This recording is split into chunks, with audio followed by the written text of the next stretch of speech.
parked vehicles and a house. According to YPD, there were 3 other people in the back seat as well as those 2 others in the front seat. So there was a 13-year-old boy, a 13-year-old girl, and a 12-year-old in the back seat.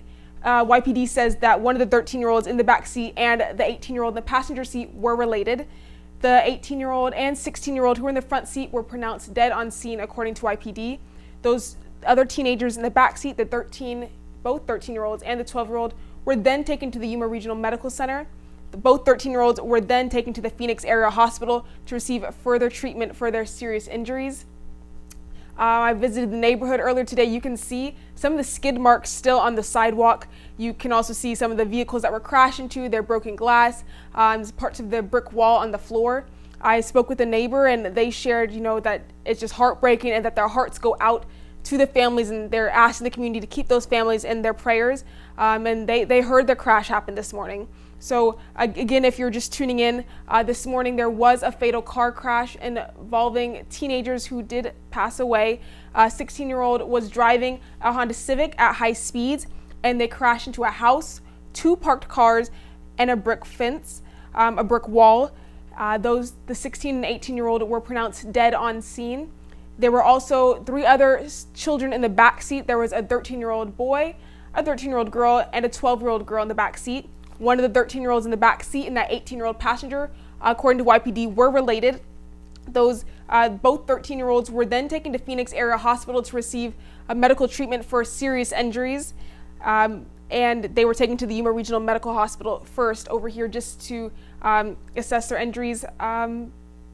It was just really heartbreaking when I visited earlier today. I can still see the skid marks on the ground. I can see the brick wall that was broken off, and some is behind the car, some is in near the driveway, some is in the front yard. So it was really heartbreaking to see. I also spoke with another neighbor who shared that accidents happen often along that street, that they've been reaching out to the city to see if there's anything they can do to help avoid these accidents happening in the future.